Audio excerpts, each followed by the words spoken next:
Assalamualaikum dan salam sejahtera. Cikgu ialah Cikgu Nur Azla Mustafa daripada Sekolah Menengah Sains Tuanku Sek Putra. Hari ini kita akan lihat matematik tambahan tingkatan 4 KSSM bagi tajuk yang pertama iaitu fungsi. Okey, ada dua kemahiran yang cikgu akan tunjukkan pada hari ini, iaitu yang pertama bagaimana kita boleh menggunakan perwakilan grafik dan tata tanda untuk menerangkan suatu fungsi. Dan yang kedua, cikgu akan terangkan bagaimana kita boleh menentukan domain dan julat bagi suatu fungsi. Okey. Contoh ini boleh lihat pada buku teks muka surat 2, menerangkan fungsi menggunakan perwakilan grafik. Okey, apa yang dimaksudkan dengan perwakilan grafik?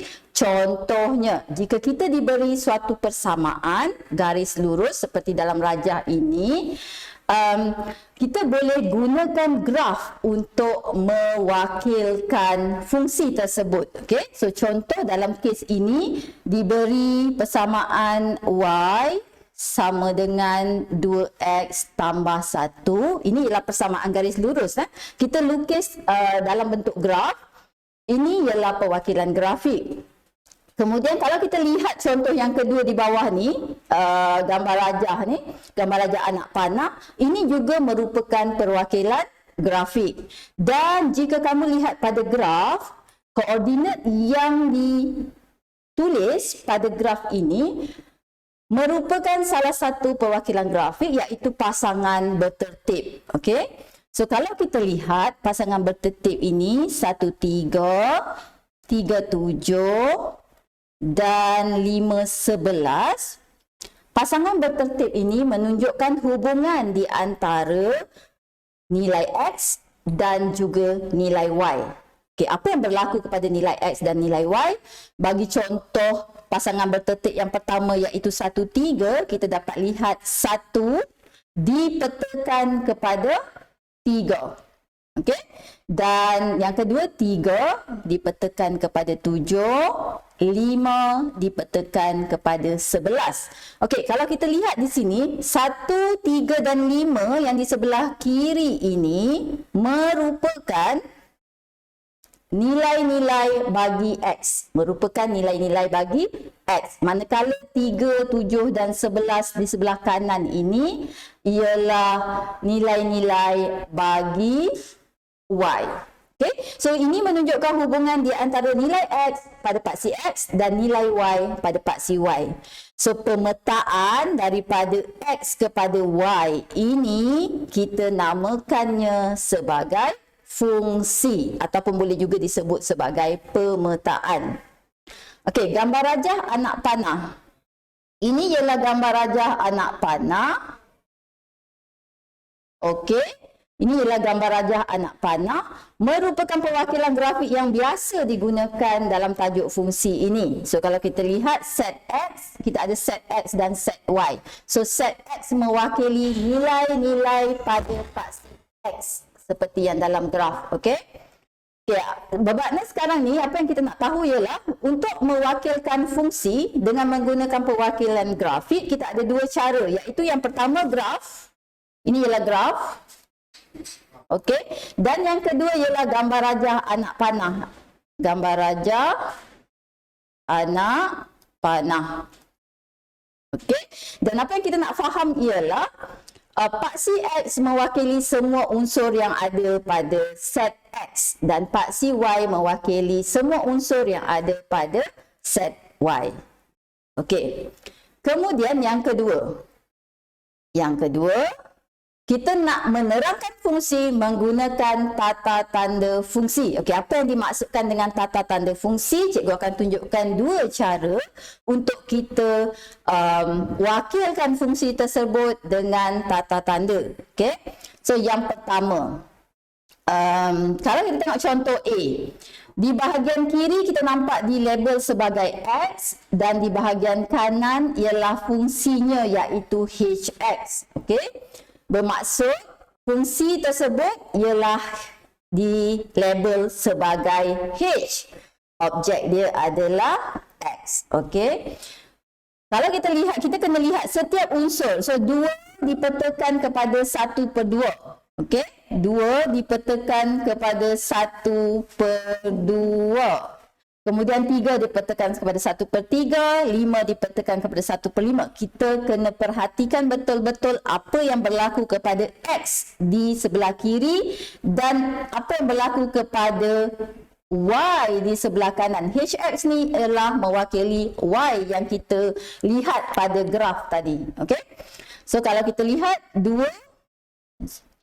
kepada 1/2, 3 kepada 1/3. So, kita nampak di sini bahawa HX, kenapa HX? Kerana dia memang dah nyatakan fungsi dia HX sama dengan lihat sebelah ni, sebelah kiri nah. Okey, sebelah kanan dia ialah 1/X sebab 2, 3 dan 5 itu adalah nilai-nilai bagi X, iaitu unsur-unsur bagi X. So, kita boleh tulis tata tanda fungsi dalam bentuk ini, ataupun jika kita nak gunakan satu lagi, H, okey, X, dan ni kita guna anak panah. Ini adalah 2 cara untuk menunjukkan fungsi menggunakan tata tanda. Okey? So, kita pergi kepada B, kita kena perhatikan unsur bagi X dan unsur bagi Y di sini. So, negatif 5 dan 5 dipetakan kepada 5. Okey, sekarang perhatikan baik-baik nah. Negatif 5 dan 5, macam mana dia boleh jadi 5? Negatif 4 dan 4, bagaimana dia dapat 4? So, ini kalau kita lihat tata tanda fungsi, kita kena jelaskan bahawa bagaimana negatif 5 dan 5 boleh jadi 5 kerana wujudnya modulus. Okay? Modulus X. So, negatif 5, modulus negatif 5, kita akan dapat dia sebagai 5. Okey, yang ini cikgu akan jelaskan sebentar lagi. Ataupun kita boleh juga tulis dalam cara ini. Okey, so ada 2 cara lah untuk menggunakan tata tanda. Okey, contoh yang ketiga. Cikgu bagi contoh yang berbeza. Semua contoh ni ada di dalam buku teks, dalam buku teks KSSM kita. Negatif 3 jadi negatif 27. Negatif 2 jadi negatif 8. Sebab makna you kena fikir dia punya apa image-nya, yang mana dia terjadi. So, kalau kita tengok kat sini, dia masih menggunakan fungsi H. Kalau dia guna fungsi F, makna kita akan jadikan dia sebagai F. Negatif 3 darab negatif 3 ni, kalau tak pasti kan boleh tulis negatif 3 darab 3 darab 3 dapat negatif 27. Negatif 2 darab negatif 2, negatif 2 darab 2 darab 2 dapat negatif 8. Dia masih negatif tau. So, bermaksud di sini ialah, macam nak cari? X kuasa 3. Sebab X kita ialah negatif 3. Kuasakan 3, inilah berlaku. Okay? Ini yang berlaku bila kita kuasakan 3. So, kita dapatlah nilai negatif 27. Okay? Next. Tadi dah tahu tentang fungsi dah. Sekarang ni nak menerangkan bagaimana suatu gambar rajah anak panah adalah fungsi. Okey, sekarang sebab kita menggunakan gambar rajah anak panah, bagaimana kita nak tahu hubungan ini adalah suatu fungsi? Jadi kita kena perhatikan apa yang berlaku kepada unsur di dalam X dan unsur di dalam Y. So, kalau kita lihat yang pertama ini, 2 dipetakan kepada 8, 5 dipetakan kepada 20, 6 dipetakan kepada 24. Yang ini dikatakan sebagai fungsi. Kenapa? Okey, kenapa? Ini cikgu baru nak terang ni, kenapa? So, ini adalah fungsi kerana setiap objek, okay, sebab dia suruh bagi sebab tu. Setiap objek mempunyai satu image. Mempunyai satu image. Maknanya, objek 2, image dia 8. Objek 5, image dia 20. Objek 6, image dia 24. So, 22 tu, image 22, dia tiada objek. Boleh tak? Tidak ada masalah. Kerana fungsi yang penting, setiap objek mesti ada image. Image tak ada objek, tak ada masalah. Okey? Okay, tengok contoh yang kedua. Contoh yang kedua, adakah ini fungsi? Okey, sekarang kita tengok sebab kita ada 4 dan 8 dipetakan kepada 2. Objek ada 2, 4 dan 8 dipetakan kepada 2. Maknanya dipetakan kepada satu image. Okey, setiap objek dipetakan kepada satu image. Okey, itu betul dah. Okey, kita kena check yang kedua, 18. 18 mempunyai 2 image, iaitu 3 dan 9. So, adakah ini fungsi? Okey, ini bukan fungsi. Okey, bukan fungsi. Kenapa? So, kita kena ingat konsep fungsi. Syarat fungsi ialah mesti ada satu image sahaja. Jadi, ini bukan fungsi kerana objek 18 mempunyai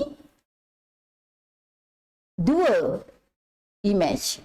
Okey, ataupun kita boleh tulis sebagai mempunyai lebih daripada satu image pun boleh. Tak ada masalah. Okey, next. Contoh seterusnya. Adakah hubungan ini suatu fungsi? Okey, hubungan suatu fungsi lah. Bermaksud kita kena check. 1 ada image A. 3 dan 7 ada image B. Masih satu image lah. 9, objek 9, image C tidak dipetakan. Jadi, tidak memenuhi syarat. Sebab dalam kes ni, ada objek yang tidak mempunyai image. So, bila dia tak ada image, bermakna dia tak penuhi syarat fungsi. So, bukan fungsi. Kenapa? 9 tiada image. Ataupun kita boleh kata tidak memenuhi syarat fungsi, iaitu objek tidak mempunyai image. Boleh? Okey, next. Kita pergi yang seterusnya. Contoh ini, kalau kita perhatikan A dan B ialah objek, ada satu image iaitu 4 dan C juga ada image-nya iaitu 12. So, ini fungsi lah. Okey? Fungsi sebab memang jelas bahawa setiap objek mempunyai satu image. Satu image. Okey. So, kesimpulannya di sini. Fungsi, kalau kita nak tentukan, kita kena pastikan setiap objek mesti ada image. Dan yang kedua, setiap objek mesti ada satu image sahaja. Image, tak ada objek, tak ada masalah. Objek, tiada image, bukan fungsi. Okey? Next. Selain daripada kita menggunakan gambar raja anak panah untuk menentukan sama ada suatu fungsi itu adalah fungsi ataupun tidak, kita boleh gunakan ujian penentuan fungsi. Okey, ujian penentuan fungsi dekat sini kita akan gunakan ujian garis mencancang. Okey? Ujian garis mencancang. Baru nak keluar. Okey, ujian garis mencancang kita lakukan apabila kita diberi graf. Okey, so cikgu tunjuk 2 contoh graf di sini. Contoh yang pertama, graf garis lurus. Kita boleh jalankan ujian ni di mana-mana bahagian asalkan menyentuh graf tersebut. So, contoh, katalah cikgu buat ujian garis mencancang di sini. Okay. Mencancang maksudnya dia mesti sentuh paksi X. Nah, ni mencancang macam ni. Jangan ada tersalah pula. Sebab nanti kita ada ujian garis mengusap. Okey. So, sekarang kalau kita lihat ujian garis mencancang kita, dia menyentuh graf tersebut hanya pada satu titik sahaja. Okey. Menyentuh graf hanya, penting tu perkataan tu. Hanya satu titik sahaja. So, bila disentuh pada satu titik sahaja, bermakna dia ada satu image lah. Okay? So, ini adalah fungsi. Graf yang pertama adalah fungsi kerana dia menyentuh graf hanya pada satu titik sahaja. Apa yang dimaksudkan menyentuh graf hanya pada satu titik? Bermaksud graf tersebut, objek tersebut hanya mempunyai satu image sahaja. Okey, kita pergi kepada graf yang kedua. Graf yang kedua, okey, ni graf lah, cikgu saja buat bulatan nak menunjukkan bahawa nanti kita akan lihat kalau graf kuadratik ke, graf salingan ke. So, kita kena jalankan ujian garis mencancang. Contoh, cikgu nak pilih sebelah negatif ni pula. Okey. So, jalankan ujian garis mencancang di sini. Kalau kita lihat, dia akan sentuh 2 titik pada graf. So, bila dia sentuh lebih daripada 1 titik, bermakna dia mempunyai lebih daripada 1 image. Maknanya graf kedua ini bukan fungsi. So, bila dalam matematik tambahan, bila jawab soalan bukan fungsi, kena bagi sebab. Okey, kena bagi sebab. Mengukuhkan kefahaman kita. Bukan fungsi kerana graf menyentuh ataupun memotong pun boleh. Jangan buat istilah sendiri ya. Kerana graf menyentuh lebih dari 1 titik. Okey. Kerana graf disentuh lebih daripada 1 titik. Okey. So, maknanya sekarang kita ada 2 cara untuk menentukan fungsi. Tadi kita tengok daripada gambar rajak anak panah dan sekarang daripada graf kita kena jalankan ujian garis mencancang. Okey. Ini contoh. Graf manakah yang menunjukkan fungsi? Berikan sebab. Kita ada 3 jenis graf A, B dan C. Kalau kita tengok sekali lalu, maknanya otak kita ni, kita nak buat apa ni graf? Kita kena jalankan ujian garis mencancang. Okey, nah, cikgu buat 3-3 setiap. Cikgu nak pilih dekat graf A negatif. Okey, cikgu pilih belah sini lah. Boleh pilih mana-mana So, guna pembaris. Lupa nak bagi tahu. Peringatan mesra sila guna pembaris setiap kali kita menjalankan ujian garis mencancang. Okay, next kita ada yang ini. Kalau nak pilih kat sini pun boleh, tak ada masalah. Okay, nak buat dua ujian pun tak ada masalah. Asalkan ujian garis mencancang. Dan di sini. Okay. Daripada A, B dan C, kita dapat lihat yang manakah adalah fungsi. Okay, yang manakah adalah fungsi graf A. Kenapa? Sebab garis tersebut menyentuh graf hanya pada satu titik sahaja. Sama juga dengan B. Okay, so bermakna A dan B ni adalah fungsi. Ni dua titik sebab apa? Sebab cikgu buat 2 kali ujian garis mencancang. So bermaksud kita nak buat 3 pun tak ada masalah. Tapi setiap kali kita buat bermakna dia sentuh satu sahaja pada graf tersebut. Okay? So ini ialah fungsi. Ini ialah fungsi kerana garis menyentuh atau memotong graf pada satu titik sahaja. Penting perkataan sahaja tu. Okey, graf C. Kalau tengok dekat graf tu kita nampak dah bukan fungsi. Sebab dah sasar dia potong 2 titik. Bukan fungsi. Okey? Kerana garis menyentuh graf lebih dari satu titik. Macam itulah. Okay? So, soalan semudah ini, soalan konsep. Okay?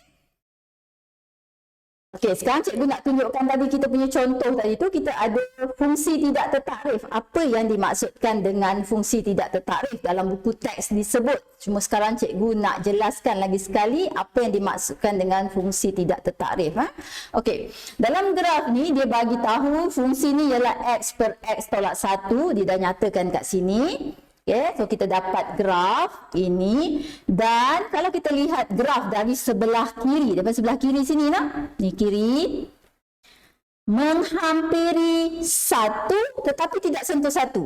Sama juga graf dari sebelah kanan, kalau kita tengok, dia menghampiri 1 tetapi dia tidak menyentuh 1. Okay?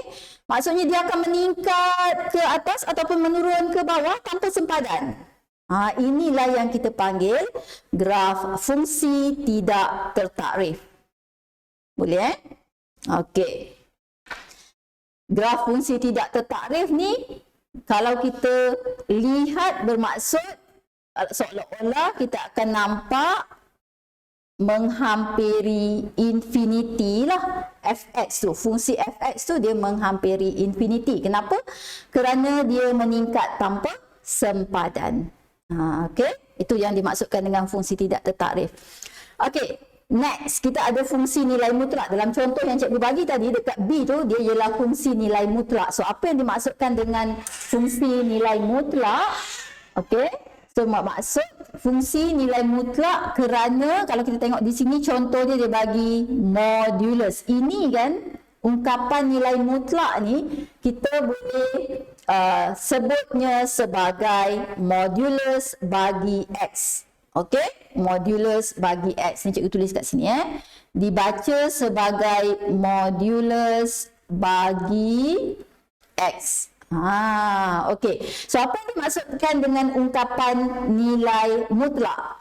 Ungkapan nilai mutlak ni sebenarnya ialah nilai berangka bagi X. Maksudnya kita ada ungkapan nilai mutlak bagi X ni. So modulus bagi X ni dia membawa maksud, ada dua di sini. Satu ialah X dan satu lagi ialah negatif X. Maksudnya jika nilai X tersebut lebih besar atau sama dengan kosong. Maksudnya 0, 1, 2, 3, itu ialah X. Okey, positif. Dan negatif X iaitu nilai-nilai negatif jika X kita kurang daripada kosong. Kurang daripada kosong membawa maksud negatif 1, negatif 2 dan seterusnya. Okey, itulah yang kita maksudkan dengan nilai mutlak. Okey, nilai mutlak. So, sekarang ni graf nilai mutlak. Kenapa graf nilai mutlak ni jadi bentuk V? Kerana negatif tersebut dia jadi positif bila ada fungsi nilai mutlak. Okey, oleh kerana itu graf dia berbentuk V. Boleh? Okey. Dan seterusnya, kemahiran kedua hari ini yang cikgu nak tekankan ialah bagaimana kita nak menentukan domain dan julat daripada suatu fungsi. Okey, domain dan julat ni kita boleh tengok juga daripada situ ialah domain, kodomain, objek, image, julat. So cikgu nak rangkum semua ni dalam satu contoh. Okey. Okey, contohnya dalam buku teks, jangan bimbang. Tentu dalam buku teks jangan susah hati. So kita nak tengok contoh ini, tentukan domain, kodomain, julat. Okey, tentukan domain, kodomain, julat. Sambil tu cikgu akan terang yang mana satu objek, yang mana satu image, yang mana satu domain, yang mana satu kodomain dan julat yang paling penting. Okey. Ada 3 contoh berbeza, A, B dan C. A ialah gambar rajah anak panah, B ialah pemetaan pada graf dan C ialah graf lengkung. Kita nak tengok cara menulis domain, kodomain dan julat. Okey, sebelum kita pergi kepada domain, kodomain dan julat, cikgu nak terangkan dulu. Setiap unsur yang berada dalam X di sebelah kiri ini untuk gambar rajah anak panah mewakili objek bagi fungsi tersebut. Dan setiap unsur dalam Y di sebelah kanan merupakan image bagi fungsi tersebut. Okey, so cuma sekarang kita nak tengok beza di antara domain, objek, kodomain, image dan julat. Okey, cikgu tunjuk tiga-tiga dulu. Domain domain. So sebab kita nak tentukan domain, kita kena senaraikan. So domain di sini mesti disenaraikan dalam curly bracket ni. Okey. Semua unsur dalam X, semua unsur yang ada dalam X kita namakannya sebagai domain, iaitu P, senaraikanlah, Q, R, S. Okey, ni semua domain. Domain juga adalah sama dengan objek. So maksudnya kalau dia suruh senaraikan objek, inilah objeknya. So domain dengan objek adalah unsur yang sama. Okay, next. Kodomain. Kodomain. Okay. Kodomain ialah unsur di dalam image di dalam Y. So, semua unsur, tak kira lah sama ada dia dipetakan ataupun tidak, itu adalah kodomen. So, bermakna dalam kes A, 1, 3, 4, 7, 9. Ni semua adalah kodomen. Adakah kodomen ialah image? Sebab tadi kita tahu domain ialah objek. Jadi adakah kodomen ialah image? Okey, sekarang kita tengok nak. Image adalah, apa yang dimaksudkan dengan image? Image adalah semua yang dipetakan, semua unsur yang dipetakan. So, dalam kes ni kalau kita tengok yang dipetakan hanya 4 unsur ni sahaja. So, bermaksud dekat sini, image. Okay, walaupun dia tak tanya pasal image, cikgu nak tunjuk juga kat sini supaya faham. 1, 3, 7, 9. Ini ialah image bagi fungsi tersebut. Okay? Dan image ni juga sebenarnya adalah julat. Okay? Dia bukan kodomen, dia adalah julat. So, untuk gambar raja anak panah, begini cara kita menulis domain, kodomen dan julat bagi fungsi tersebut. Okey. B. Kalau kita ada rajah begini yang diplotkan tanpa disambungkan. Okey. So, ini kalau kita lihat semua unsur pada paksi X ialah domain dan objek. So, kalau kita lihat kat sini, kita boleh senaraikan domain kita. Okey. Domain kita adalah negatif 2. Tengok sini negatif 2. Kemudian kita ada di sini. Tu. Kosong. Kemudian kita ada di sini. Ni satu. Tu. Nampak tak? Ni dia bagi skala 2. Maknanya tengah-tengah tu 1. Kemudian kita ada 3 dan kita ada 4. So, bermaksud kena baca betul-betul graf yang diberi. Sebab yang ni tak boleh baca dekat paksi X saja. Sebab dia bagi skala pada paksi X. So, negatif 2, 0, 1, 2 dan 3 dan 4. Okey. Okey. Domain dengan objek sama tau. Okey. So, kodomen. Yang mana ialah kodomen? Kodomen tu tadi apa? Kodomen ialah semua unsur pada paksi Y. Kodomen ialah semua unsur pada paksi Y. Maksudnya kat sini kita kena baca betul-betul graf kita. Ni ialah ni ialah 1, paksi Y nak. 1. Ni ialah 2. Ni 2. Kemudian ni 3, 4 dan 5. Kena baca baik-baik. So, bermaksud kat sini ialah 1, 2, 3, 4 dan 5. Jangan lupa kodomen ialah semua unsur yang ada pada paksi Y. Yang dipetakan pada paksi Y. Okey, julat. Julat dan image adalah benda yang sama, bermakna kita kena tengok yang dipetakan. So, yang dipetakan samalah. 1, 2, 3, 4, 5. Okey, so kalau dia plot, kita kena tengoklah pada plot tersebut. Okey, C. Yang ini special case. Yang ini selalu pelajar silap sebab dia anggap semua nak pergi tulis dalam bentuk curly bracket ni. So, kalau di dalam graf, kita punya domain, kita punya kodomen, julat perlu ditulis dalam bentuk yang berbeza. Okey. So, domain dalam case C ni, kalau kita tengok, domain tu ialah apa? Domain tu adalah unsur pada paksi X. So, sekarang kita tengok domain kat sini bagi fungsi F ni ialah mula daripada kosong ni, sebab nampak ni dia plot ni 0,3 kat sini kan. So, dia mula daripada kosong dan dia berakhir pada 3. So, bagaimana cara nak menulis dia? So, kita kena pastikan tulis dalam bentuk ini. Fx bukan fx kat sini ialah x kerana domain. Ingat, domain ialah x. So, mesti x di situ. 3. Maksudnya, unsur-unsur x tu berada di antara 0 dan 3. 0 dan 3 tu termasuklah di dalam tu. Sebab bila dia bentuk graf lengkung, kita tak boleh baca setiap titik tu. Jenuh kita nak baca 0, 0.1, 0.2, 0.3. Jenuh. Jadi apa yang kita buat? Kita tulis dalam bentuk yang betul. So ini cara menulis domain bagi graf lengkung. Okay, next, kodomain. Kodomain bagi graf lengkung ini, okay, serupa juga kodomain apa? Unsur pada paksi y. So iaitu fx. So maknanya kat tengah ni fx dulu. Okay, simbol ni memang macam ni kat sini, jangan terbalik.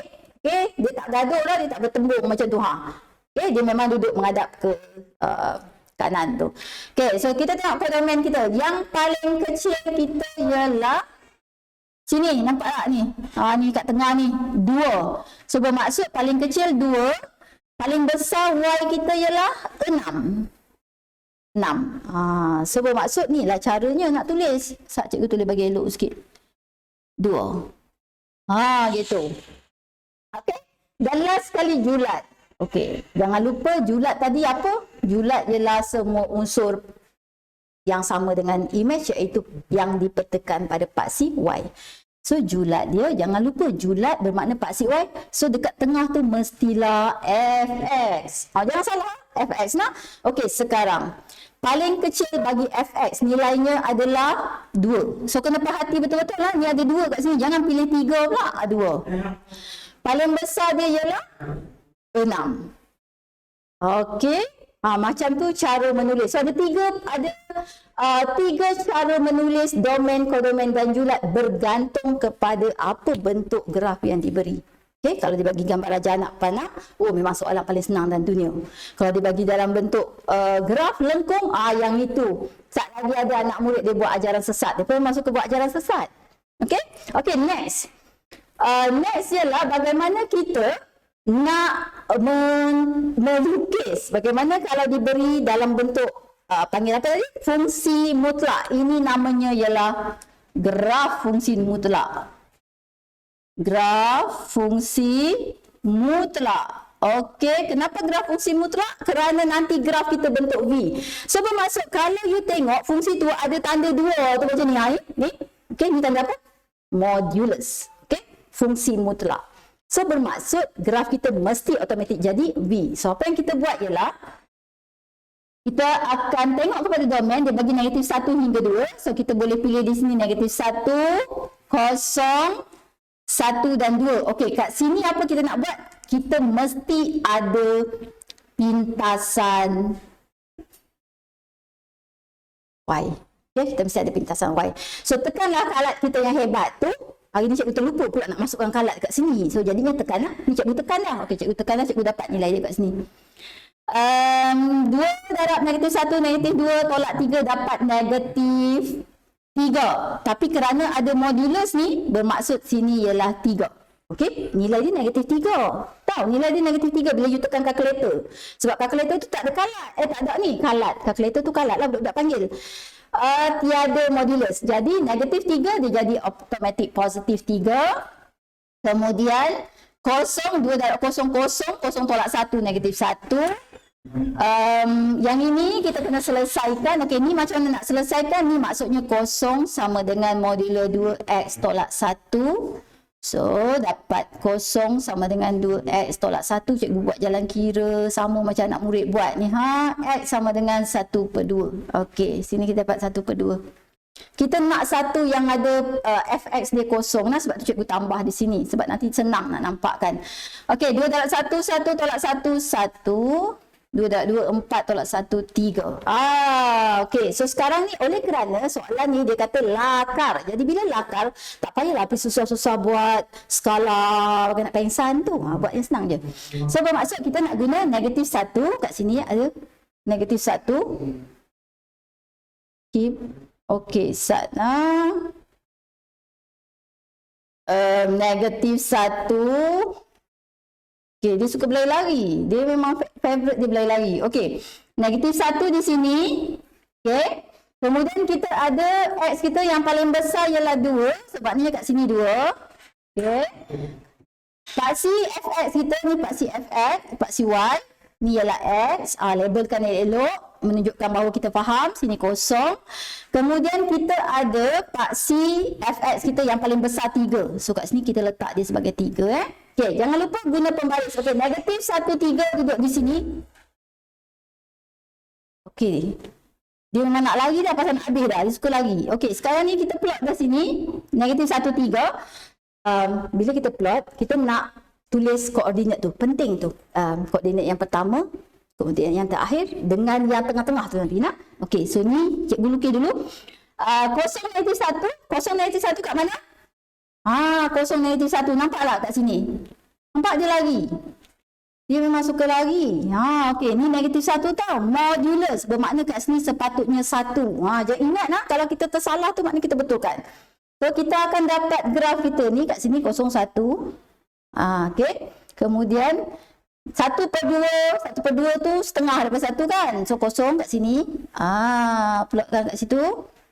Dan 1, 1. Dan kat sini ialah 2, 3. Okey, so apa yang kita dapat ialah sebenarnya ni cikgu tak pakai pembaris lah. Bila cikgu tak pakai pembaris, graf tu dia jadi lawak antarabangsa lah. Okey, so pakai pembaris. Dalam exam pakai pembaris. Siapa tak ada pembaris silalah pinjam dengan orang sebelah kenyek-kenyek mata sebelah tu. Okey, dah dapatlah graf kita, graf fungsi mutlak kita. Dan make sure kita label. Kat mana nak label? Kat sini penting. 1. Ni ialah 1/20. Okey, sekejap 1/20. Label sini juga. Ni penting. Titik yang terakhir kita. Koordinat yang terakhir iaitu 2, 3. Label juga di sini. So, mesti ada 3 label. Negatif 1, 3. Yang paling penting kat sini ya. Ingatlah. Maksudnya dia mesti graf apa? Bentuk V tau. Bentuk je dapat markah. Habis-habis tak tahu lah. Habis-habis tak faham. Habis-habis bingung dalam exam tu. Pergi buat V. Dapat 1 markah. Okey dah? Okey. So, bermakna hari ni cikgu dah terangkan tadi bagaimana kita nak mewakilkan fungsi dengan perwakilan grafik dan tata tanda fungsi. Dan juga kita dah cover tentang domain, kodomain dan julat. Selain daripada tu kita ada special case graf fungsi mutlak. Jangan lupa. Okey, terima kasih. Assalamualaikum. Jumpa lagi.